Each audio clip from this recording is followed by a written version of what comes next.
नमस्ते दोस्तों, आज हम आपके सामने लाए हैं एक महान व्यक्तित्व की कहानी, महाबली हनुमान की। वे विद्वान और अत्यधिक पुरातन ग्रंथों के परिचर्यक थे, जो भगवान राम के प्रिय भक्त थे। आइए जानते हैं उन्हीं महाबली हनुमान के बारे में। क्या आप जानते हैं रामायण का सबसे खूबसूरत कैरेक्टर कौन है? बिल्कुल, रामायण के हीरो जहां श्री राम हैं, वहीं रामायण के सबसे खूबसूरत कैरेक्टर श्री हनुमान जी है, जिन्हें हम शिव का अवतार भी मानते हैं। अब सबसे बड़ा सवाल यह है कि अगर श्री राम दुनिया छोड़कर चले गए तो हनुमान जी आज तक जीवित क्यों हैं? ब्रह्मांड के अंत तक उनके बने रहने का उद्देश्य क्या है? उससे भी बड़ा सवाल कि वो चिरंजीवी कैसे बने। कहा जाता है कि जब हनुमान राम जी का संदेश सीता मैया, जो पिछले कई महीनों से पीड़ा में थी, उनकी पीड़ा हनुमान के संदेश से काफी हद तक दूर हुई और इसीलिए उन्होंने हनुमान को वरदान दिया कि वो ब्रह्मांड के अंत तक जीवित रहेंगे। हनुमान जी चिरंजीवी क्यों है? इस बात का जवाब उनके बचपन की घटना से भी मिलता है।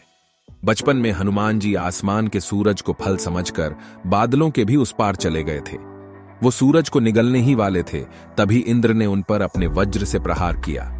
इस वजह से वो धरती पे आ गिरे। हनुमान जी इतने घायल हो गए थे कि उनका बच पाना भी असंभव सा लग रहा था। तब पवन देव यानी हनुमान जी के पिता, उन्होंने पूरी दुनिया की हवा ही रोक दी। ऐसे में 33 कोटि देवी देवताओं ने न सिर्फ हनुमान को ठीक किया, बल्कि बहुत सारी शक्तियां दी और ब्रह्मांड के अंत तक जीवित रहने का वरदान भी दिया। न सिर्फ रामायण में, बल्कि महाभारत में भी हनुमान जी का उल्लेख मिलता है।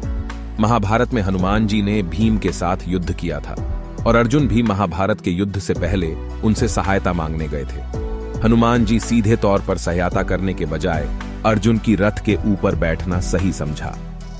कलयुग के तुलसीदास जी का भी यही कहना है कि रामायण की पूरी कथा उन्हें हनुमान जी ने ही सुनाई थी। तभी उन्होंने रामायण की इतनी सुंदर चरितमानस और हनुमान चालीसा की रचना की थी। अब दूसरा प्रश्न ये आता है कि अगर वो आज भी जीवित है तो इस समय कहां रहते हैं?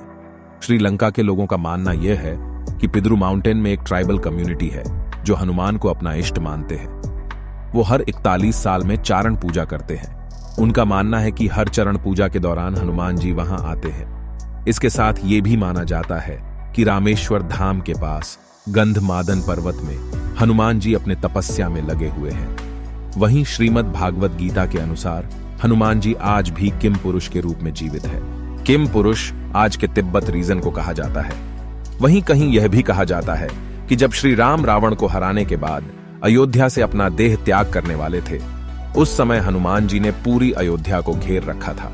किसी भी रास्ते श्री राम को ले जाने यमराज नहीं आ पा रहे थे। इसीलिए राम ने एक योजना बनाई। उन्होंने अपनी अंगूठी सरयू नदी में डाल दी और हनुमान से कहा, वो अंगूठी सीता की आखिरी निशानी है। और अब हनुमान जी जाकर सरयू नदी के अंदर से वो अंगूठी वापस लेकर आए। हनुमान जी ने ऐसा ही किया, पर वे अंगूठी को ढूंढते ढूंढते पहुंच गए पाताल। वहां उनकी भेंट हुई भगवान शिव की वासुकी नाग से।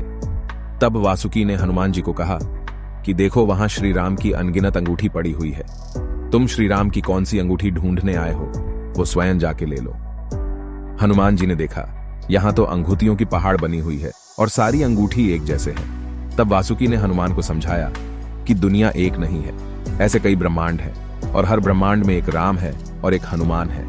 अब हम आपको एक इंटरेस्टिंग फैक्ट बताते हैं। हनुमान जी जिस वासुकी से बात कर रहे थे, वो भी अपने आप में एक इमॉर्टल है, जो तब तक जीवित रहेगा जब तक शिव है। और शिव के बारे में कहा जाता है कि वो ही ब्रह्मांड की सच्चाई है और हनुमान स्वयं शिव का अवतार कहे जाते हैं। अब आप ये समझ चुके होंगे कि हनुमान इमॉर्टल क्यों है, पर सवाल यह उठता है कि उद्देश्य क्या है। तो हम आपको बता दें कि हनुमान जी को विष्णु की सबसे आखिरी अवतार यानी कल की अवतार की प्रतीक्षा है। हनुमान चालीसा में भी कहा गया है कि हनुमान अष्ट सिद्धि और नवनिधियों के दाता है। तो इसीलिए हनुमान जी रुके हैं ताकि वो कल्कि को अष्ट सिद्धि और 9 निधि का ज्ञान दे सके। ऐसे ही आगे और भी अमर व्यक्तियों के बारे में हम वीडियो लेकर आएंगे।